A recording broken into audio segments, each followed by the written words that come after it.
Well, when they said 50-year reunion, I said, which team you talking about? Who you talking about? Some old guys? We must be old, but we're still kicking. We just don't kick that high anymore, but we're kicking. How much do you keep in touch with your teammates from that year? Always. We're in constant touch. I mean, I come back for a lot of games, so we get to see everybody. We have reunions all the time.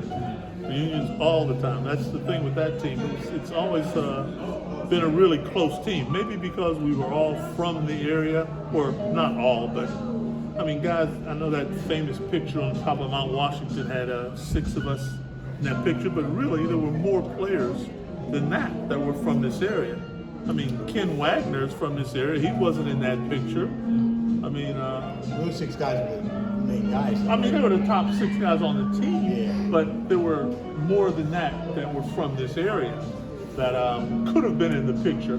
So that's, I think, why we stayed so tight, because I come back to a game. I mean, there'll be guys, Ken Wagner, and Mike Paul from previous years, all those guys are at the game. Tom Booth and I see each other in Florida when I go down there to play tennis, or, Gerg, I see him, because he's been in the league for a long time.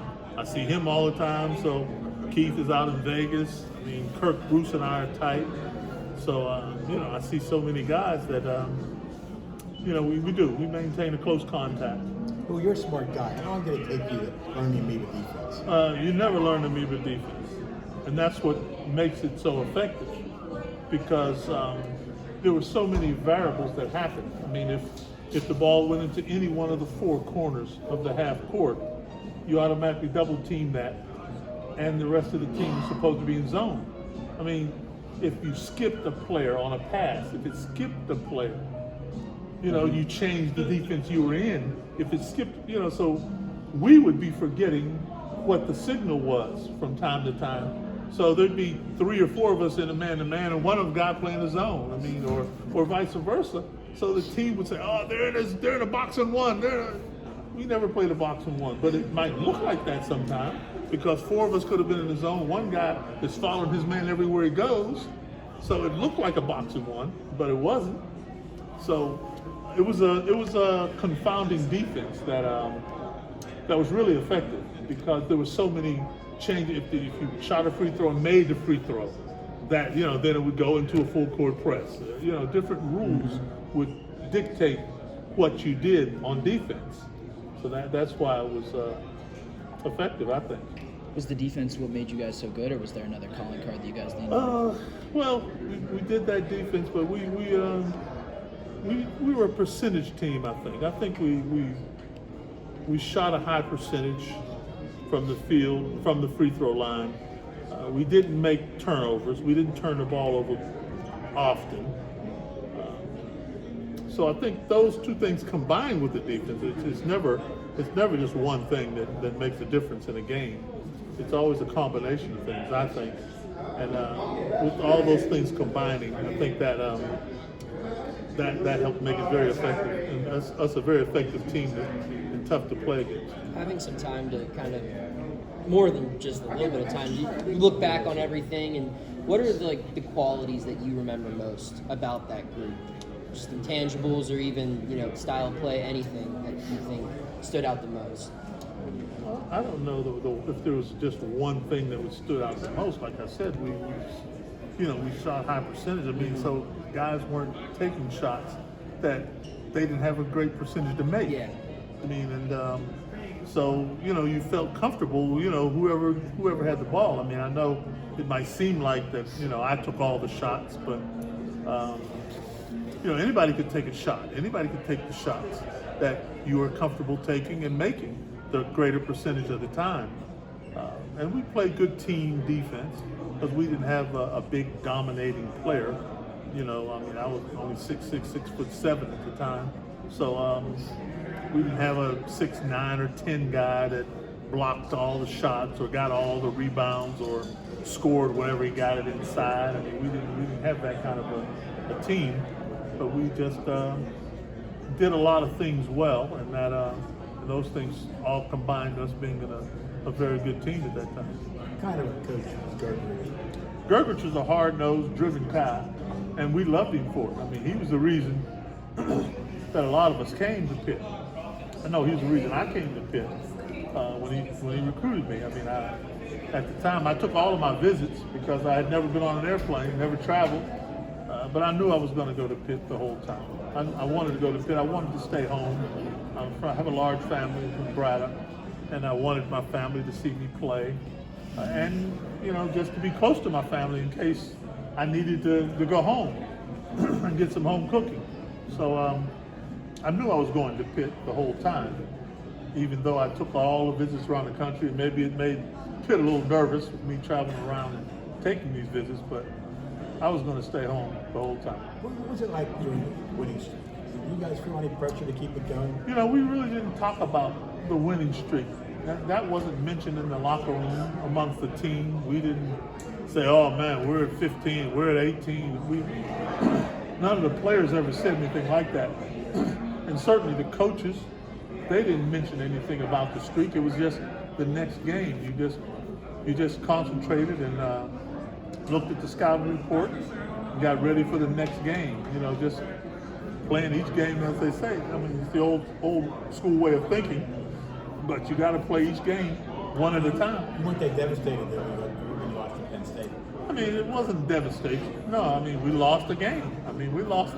It was a close game, tight game the whole way, and I think they came up with it at the end, and we didn't come up with it that night.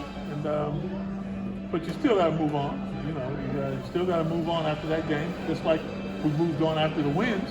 Got to move on after the losses too.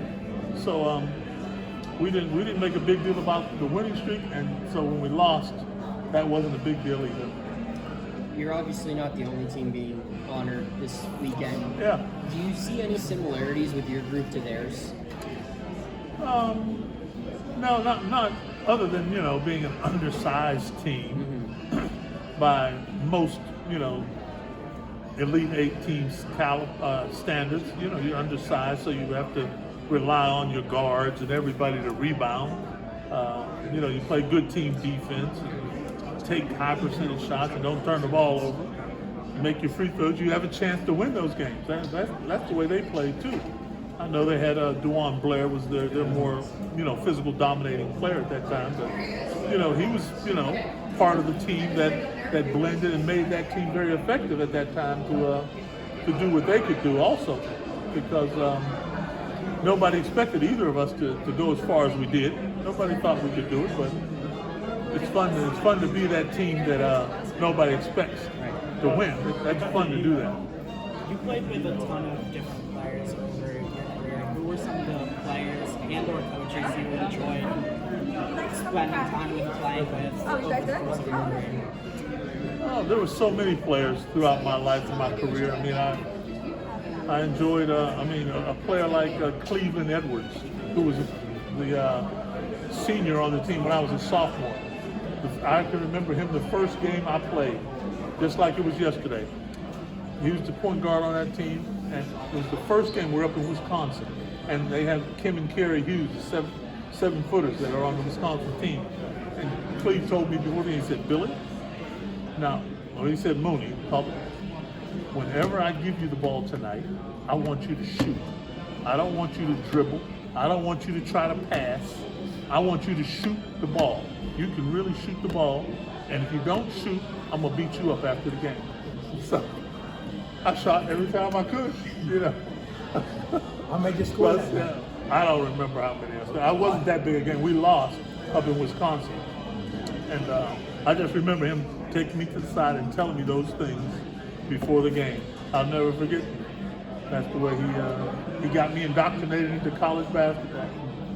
After playing in the Fieldhouse for so long, what's it like being in this facility, seeing it renovated? Well, you can't smell the popcorn when you're playing like you can in the Fieldhouse.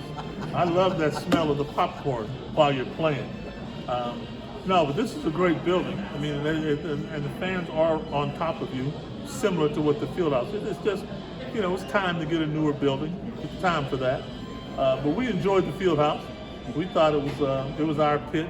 We thought it was built to our advantage, and it was fun for us and enjoyable. And everybody got to know us personally because you're up close and personal with the players. But no, we love the Fieldhouse, and that's probably why I'm addicted to eating popcorn all the time now, because I smelled it all the time. When you say it was built to your advantage, what do you mean by that? Well, just because there was mostly all of our fans were in that building. It was close proximity to the court. It was a little elevated of a court, so we were feeling like it was a softer court.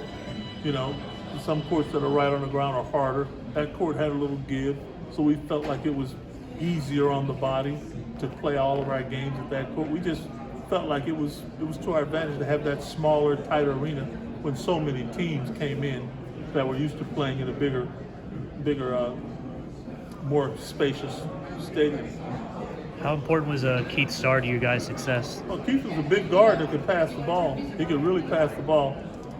He really helped our team, because he changed the dynamic of the team. When you had a guard his size that could really pass like him over top of the defense, that really changed from, Tommy being the guard or Ken Wagner being the guard, handling the ball. Keith coming in, it added another element to our team, I think, that played to our advantage to have him. Billy, what do you make of this modern era of Pitt basketball and what Coach Capel's done? Coach Capel's done a great job with the team. I really think they're doing a good job with the team. I like the team. They play hard, they play together, and I think he gets the most out of them. I think he's a good coach. He really knows what he's doing, and he's a good guy. So anything I can do to help the coach, he knows I'm there for him, because he's great. Coach has been great. The transfer portal. I think it's changed the game. It's changed, college athletics. It's changed the way, teams are built. Teams are, to sustain the team. It's harder to do that now with the transfer portal. I mean, any player that thinks, the grass is greener, he has the right to transfer right away. And I guess you can do it as many times as you want. I don't know all the rules. The NCAA rule book is too thick. I don't read it. I'm retired, so I haven't paid attention to all the rules of the NCAA. But it certainly changed the way sports are played in the NCAAs. I can't say. I can say it's changed the game. It's not for me to say whether it's good or bad. It's certainly allowed players the freedom to do more of what they want to do. I guess it was created because they felt that coaches could move and leave, athletic directors or whoever could move and leave, but players didn't have that right, so now players have that right. And so it's just another element of dealing with it, much like coaches leaving or other people leaving. Players can do it too. So it's what you got and what you got to deal with. I'm glad I'm retired though. And I'm not involved in sports at all, in basketball. All I do is watch now and cheer for my team, cheer for Pitt. And, I don't really cheer for, the Pacers probably if I had to cheer for a pro team because I played for them the longest. But that's all I do. I just get into the yell squad on the side. How much does it mean to be one of 4 guys to have your jersey retired and It's always quite an knowing honor. It's quite an honor here at Pitt, because Pitt's had some great players, great athletes.